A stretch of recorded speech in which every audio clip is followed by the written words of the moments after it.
A gorgeous Sunday morning in the Big Apple as we set sail and set our sights on the Mecca and the backbone of New York racing, of course, New York City's racetrack, Aqueduct. Glad you're with us. Hope you're doing okay. It's the National Racing Report on MSG+. We've got the MIG, Richard Migliore, back from Keeneland on the Red Eye. Jason Blewitt alongside, second floor Clubhouse Studios. We're glad you're here. We miss Andy, of course, but what a show lined up. 9 races. Grade 1s galore, and 3 Eclipse Award winners tonight on the show. Yeah, an absolutely tremendous show, and we cover all the conversation is going to be mostly about Derby and Triple Crown preps, but we cover every base. We've got turf racing, we've got sprints, we've got long, we've got Keeneland, we've got Oaklawn. It's a great show. Good horses from top to bottom. Tappet, Todd Pletcher, Bob Baffert, Javier Castellano, and a 3-year-old by Pioneer of the Nile, a Zayat homebred by the name of American Pharaoh, who once again turned heads on Saturday afternoon in the Grade 1 $1 million Arkansas Derby at Oaklawn Park. No matter what happens from this point on,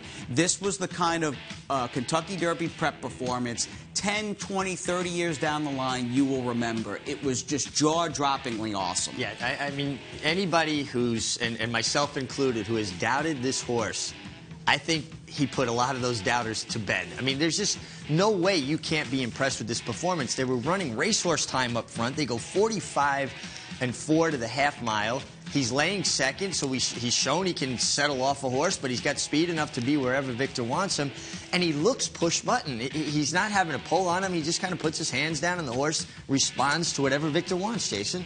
1 to 9. I can't remember too many horses in the final round of Kentucky Derby preps, these last preps, the Wood, the Florida Derby, the Bluegrass, the Arkansas Derby, that went off at 1 to 9, and he delivered and paid $220 beneath Victor Espinoza. Now, in a way, I think his 2 races as a 3-year-old thus far in 2015 have erased, you know, that tinge of disappointment, what could have been with him, of course, that unfortunate scratch Breeders' Cup week. He would have been a big favorite in the Breeders' Cup Juvenile, was still named champion 2-year-old regardless, and he will leave immediately from Oaklawn Park to go to Churchill Downs. Do you think that's a good idea to spend the next 3 weeks at Churchill? I do. I see a lot of 3-year-olds blossom in Kentucky this time of year, and why not have him there, let him get used to the surroundings. I know the track changes a great deal Derby week, so maybe not so much the track, but definitely being comfortable in that place is important, especially with all the activity. Look how he moves. This is what's is so impressive to me. He moves like a cat. He's just so light on his feet, and he's so efficient. You're never going to see a better stride than this horse has. And maybe Ahmed Zayat finally has a classic win on the horizon. He's gotten very close. The sire of this horse, Pioneer of the Nile, second behind Mind That Bird at 50 to 1 in 09. Painter, Nero, Bodemeister. Well, Painter didn't run in the Derby, but got close to a Belmont Stakes victory a few years back. But second with Nero and second with Bodemeister, who was so good 3 years ago with I'll Have Another. Smooth as silk, I think, the right way to, really sum up what we're looking at as he crosses the finish line. Absolutely. He just galloped over the wire. That was as good a performance, and he still had a lot left in the tank, which I like going forward to the Derby, considering he only has 3 weeks from now to the Kentucky Derby.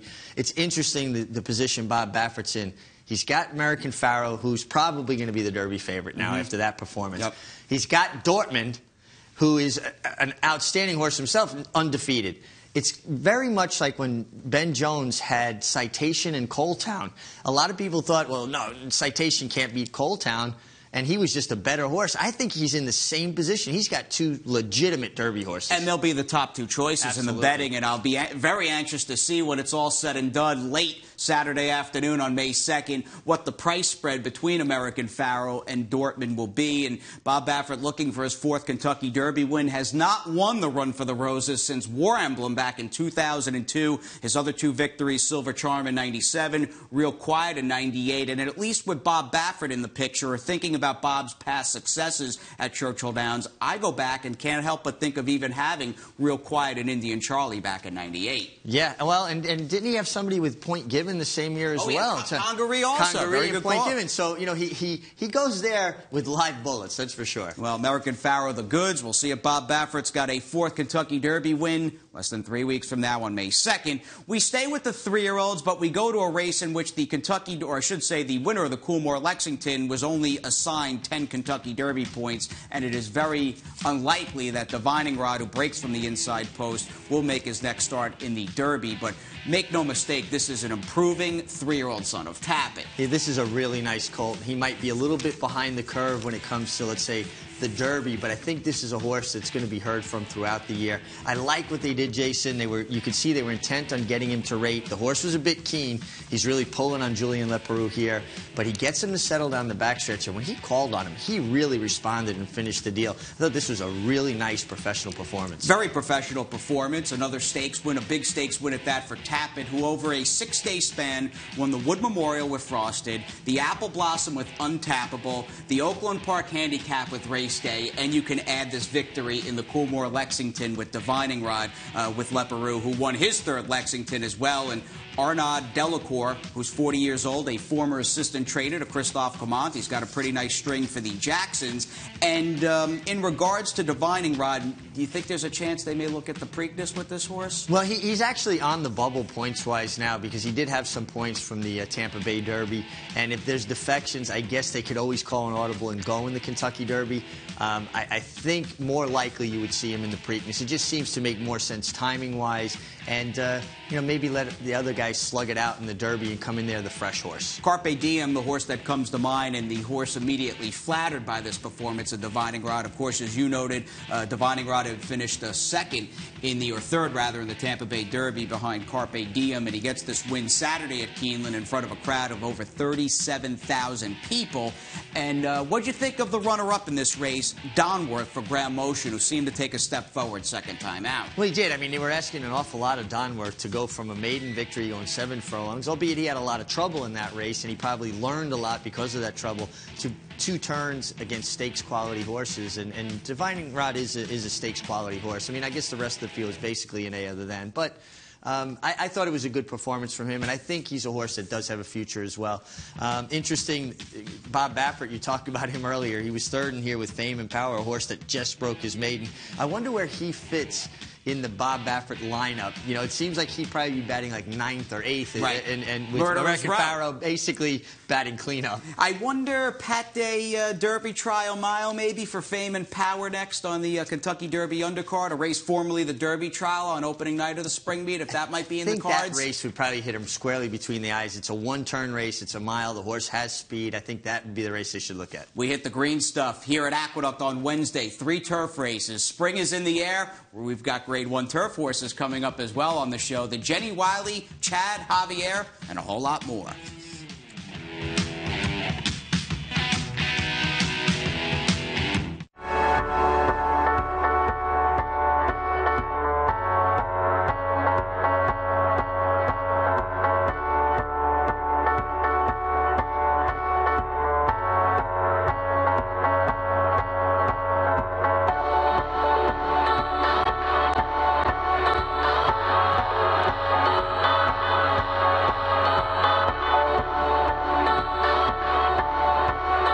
Magic number, just 10 racing cards here at Aqueduct. We wrap up shop. 2 weeks are out from closing weekend at the Big A and opening day at Belmont Park, Wednesday, April 29th, the Taj Mahal of North American Racing. You know that by now, and it's always good to get over there. There's no finer place to watch the races. It always feels like opening day of baseball season. You walk up the ramp, at least when I was riding, I'd walk up the ramp to go to the jockey's room, and then you'd see that beautiful green turf course, and you knew that summertime was right around the corner. And that'll coincide with the Kentucky Derby week and the start of the 2015 Triple Crown, which we'll have some 3-year-old talk a bit later in the show. Let's get on to the Jenny Wiley, though. We get a Grade 1 field, short field, and maybe not a vintage edition of the Jenny Wiley. But regardless, this was a step forward and another good effort out of Ball Dancing, who's in the Pharaoh Silks, green cap, green sleeves, sitting 4th right now beneath Javier Castellano for Chad Brown, who has just got one top turf female runner after another in the shed row. He really does. I mean, he just seems to have a knack with them, and there's now it builds on it because now they're sending him those kind of horses as well.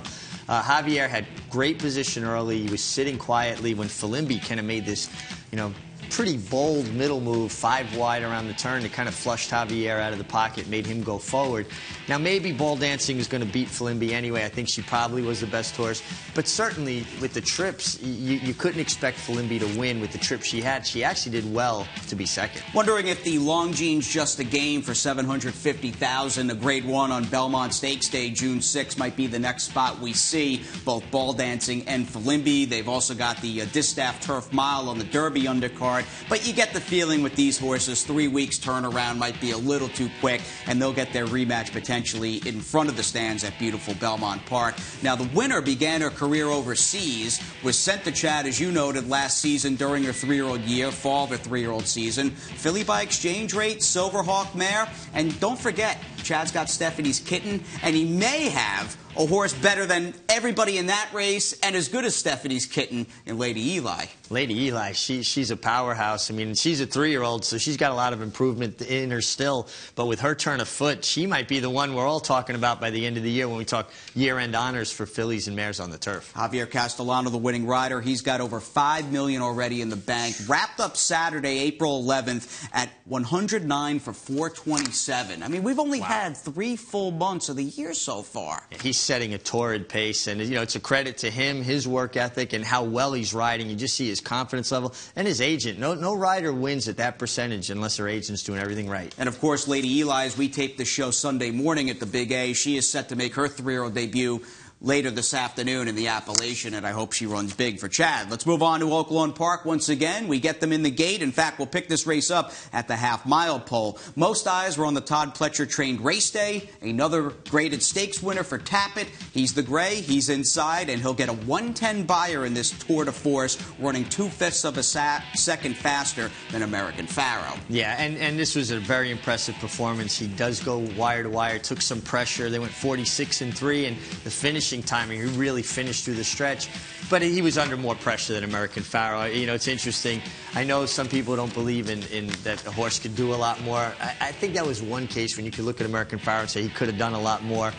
Race Day's a good horse, though. Make no mistake. He's a serious player in the older division. Right. You look around, and at the start of the year, Constitution, and who you really didn't know if Palace Malice, if he would be back with Todd Pletcher's operation. You hope that was the case. But Constitution, I think most people would have said, was Todd Pletcher's best handicap horse starting out 2015.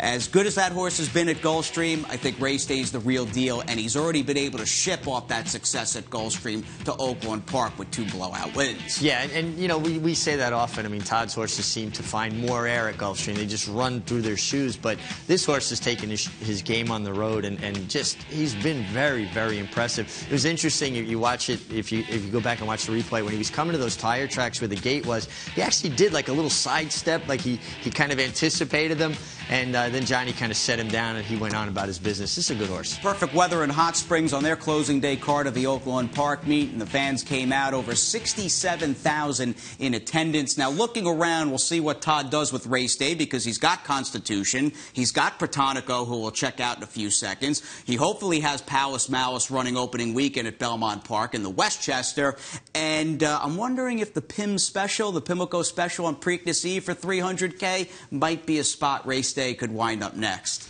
Yeah, I mean, it's very likely. I mean, it seems to work out timing-wise, too. But, this horse has got so much natural speed. Don't you think a race like the Met Mile would kind of fit his program as well? Certainly nominate and take a look. And obviously, we look forward to Shared Belief less than a week from now in the Charlestown Classic. He seems like the major dog, pointing to the Met Mile on the Belmont Stakes undercard. But we stay with the handicap division, and we stay with trainer Todd Pletcher, who's already got $6.5 million in the bank in purse money won for 2015. The Barnes got 61 wins from 276 starters. And look, Protonico was eased a very disappointing race last time out in the Don Handicap. Most people drew a line through that. They made Protonico 3-5, and we can pick up the Ben Ali Stakes at Keeneland. Yeah. More lengths to neck and neck. The interesting thing about Protonico is I thought this was the most speed he's ever shown, isn't it, Jason? He's usually a little bit further back, and I was just surprised that he found that kind of speed.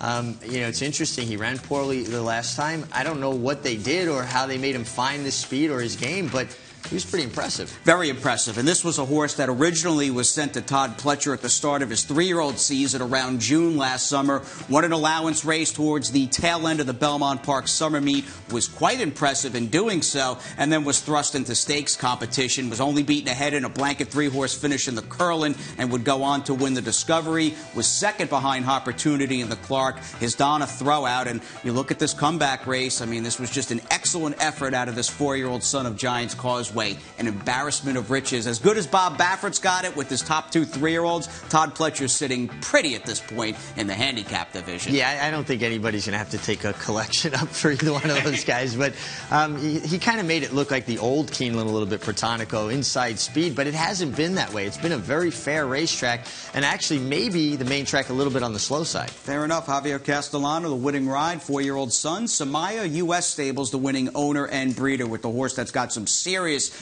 quality on the female side, being out of Alpha Spirit. Go back to Wild Spirit with Bobby Franco and AP Indy, the damn sire. We get on to the top flight. We come right home here to the Big A, and most eyes, much like Todd Pletcher and Bob Baffert, with some of their shorter priced horses on the show thus far, were fixed squarely upon House Rules, Yellow Cap, sitting the pocket. Took her a while to get going, and it was close, but she pulled a perfect trip, and I think ultimately her class came through. Yeah, I think her class came through. I don't know if this is one of her best performances. She did get a perfect trip. She got the save ground in the pocket, come out when she needed to, and it took her a long while. It looked like she wasn't going to get there. It looked like she basically stalled there in third and wasn't cutting into the leader's margin, and then late she dropped her head and when it got it done. That's when a horse wants it. That's a horse that wants to win, and great job by Jimmy Jerkins with House Rules. And she hasn't missed a beat off that trainer change to Jimmy Jerkins. And looking at her lifetime record, her resume, the fact that she's owned and bred by Joseph Shields, well, she's very much to be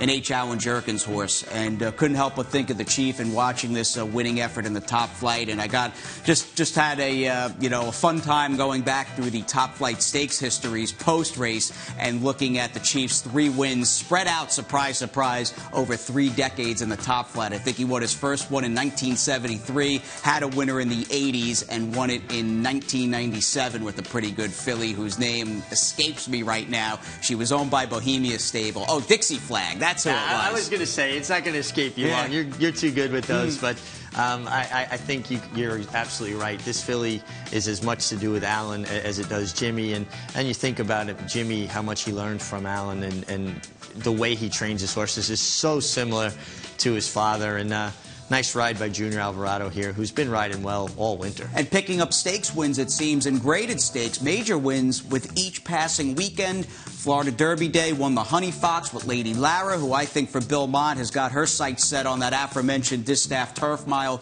on the Kentucky Derby undercard, and she looks like a good one poised for a big 4-year-old season. And last weekend at Keeneland in the Grade 1 Madison with Princess Violet, and that was another, much like this, perfect ride. I was going to say, very similar to this ride. Sat inside, saved the ground, came out when he had to. His confidence level's very high at the moment, too, because that's when a rider does that. He'll sit in there and wait before he comes out. He's not concerned about being trapped or not getting out in time. He's doing really everything just right. And it's good to have Jimmy back with us here at the Big A. Spring, much like the Chief, his time to shine at Aqueduct. The Chief's horses always ran well, leaving Gulfstream Park. And Jimmy's gotten on a pretty good run. Thinking of Juba, who was terrific and ran pretty fast. I think a 98 buyer winning that allowance race on Wood Day. And obviously House Rules the goods at 2-5. And from what I hear, Wicked Strong's supposed to be pointing to the Excelsior, so we'll see Wicked Strong in the mix. And Jimmy came back with his horses prepared and ready to fire. April 25th is that Excelsior. That'll be closing Saturday of the spring meet. Again, that magic number just 10. We've got less than that, though, remaining. In fact, at our own rolling pick 3, including 2 Eclipse Award winners as we wrap up the show.